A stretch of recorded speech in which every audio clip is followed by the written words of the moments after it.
So yan, okay na po. Saksak na natin. Switch natin, number 1.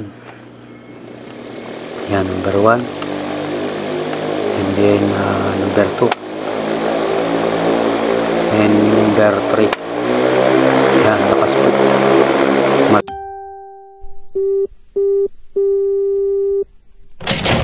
Hey, it's DJ. What that? It's number 1.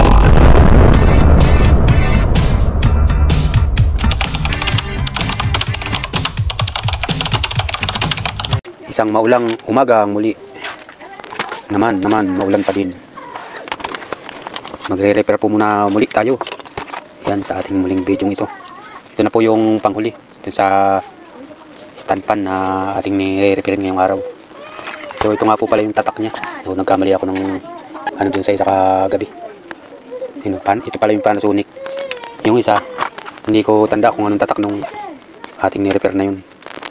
Kung siya ba ay standard o ano. So yan, ito na. Umpisa na natin itong i-repair.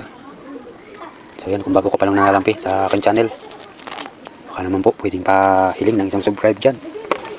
Isang pindot lang po. At syempre, pakilike and share na rin itong ating video na ating gagawin dito sa stand pan na ito na nag-usbong po yung kanyang kapasitor. Putok. Yan o, basag. So yan, itatry muna natin na palitan ang kapasitor kung siya ba ay gagana. Muna natin itong mga tape. Tingnan natin kung gagana. Napalitan na natin ng ano yan, kapasitor. So ito yung kapasitor niya. Basag talaga siya. Hindi naglobo pa siya. So yan, switch natin. Yan o, wala. O. Yung number 3. Wala talaga. Yan, buksan muna natin ang makina. So yan, bubuksan lang natin ganito. Wala siyang tornilyo eh. Ganito lang. Kaya pag ito'y napunggal na, wala na. Disposable na nga.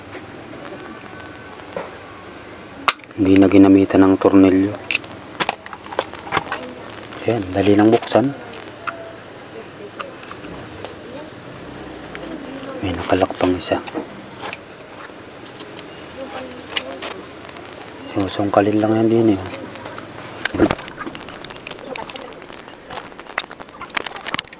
Ayan, tingnan natin. At ibang klase ng makina nito.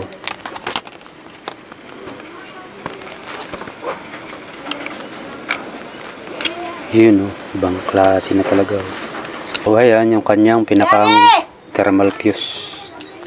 Ito, butit dito lang nakalabas. Yun, yung thermal fuse na.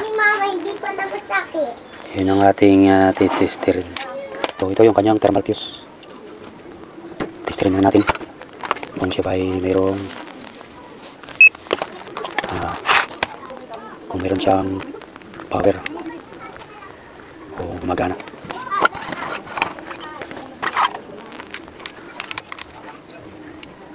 So yan, wala po. Walang continuity. So yan, palitan natin ng ano, ng thermal fuse. So yan po, kukuha tayo ng isang thermal fuse. At meron pa tayo dito. Marami pa tayo stock. So yan, kuha tayo ng isa. Then testerin natin.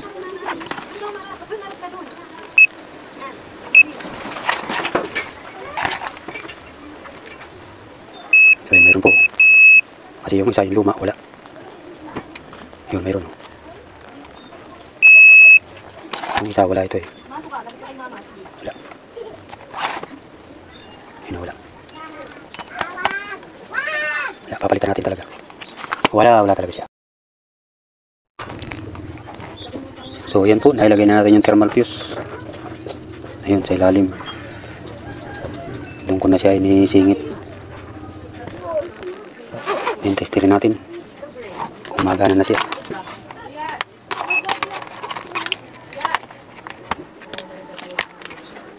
Kasi Kasi dito kanina wala.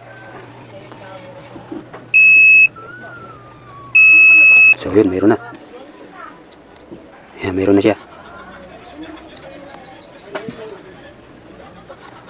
So kanina wala, ngayon mayroon na. Okay. Siguradong ka-under na yan. So balik na natin to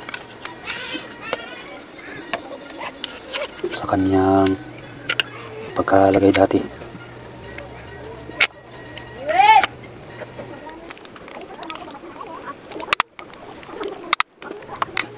Yan lang po ang lock niyan. Hipit na lang, wala na siyang tornilyo. So yan, okay na.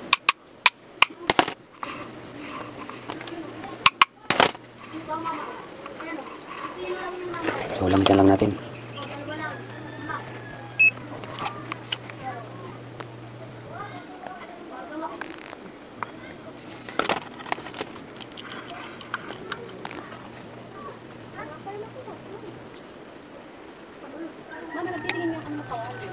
Yan, okay na. Testingin natin, lagyan natin ng capacitor. So yan, saksak na natin para ating matesting na. Then switch natin.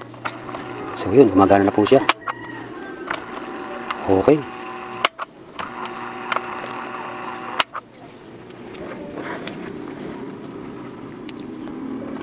So yan, ilalagay na po natin sa kanyang pwesto. And then, susulin na natin ito sa may-ari bukas. So ngayon, ay mayroon pa po tayong ayosing iba. So yun lamang po, bali ang pinalitan na lang natin dito ay capacitor lang. At saka yung kanyang thermal fuse ito. Yan. Thermal fuse at saka capacitor na naglobo. Nag-overheat po yan sigurado. Yan yung number 1, number 2, and then number 3. So yun, kung nagustuhan nyo pong balik o naibigan nyo, sana po ito ay muli nakatulong ako sa aking kapwa.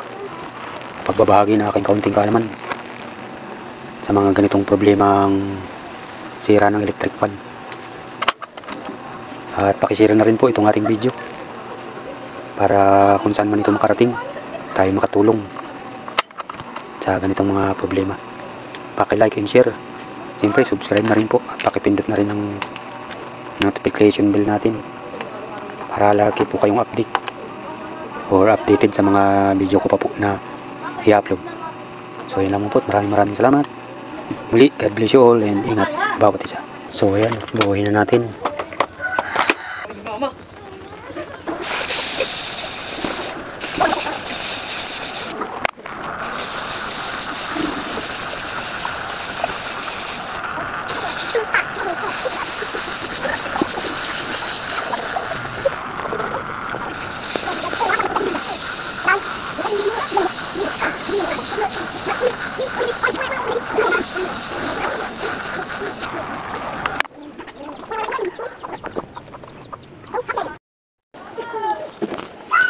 So yan, okay na po. Saksak na natin.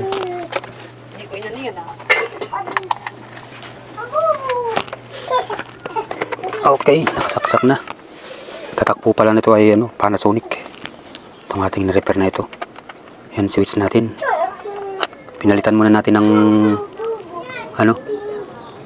hélice dito sa amin. Ang hélice po niya na nasa may-ari. Iniwan ko lang doon. Switch natin, number 1. Yan, number 1. And then number 2 and number 3. Yan, takas po. Mas malakas ang number 3 niya. Yan, number 1. So yan po, bali po ang pinalitan natin dyan ay capacitor at saka thermal fuse.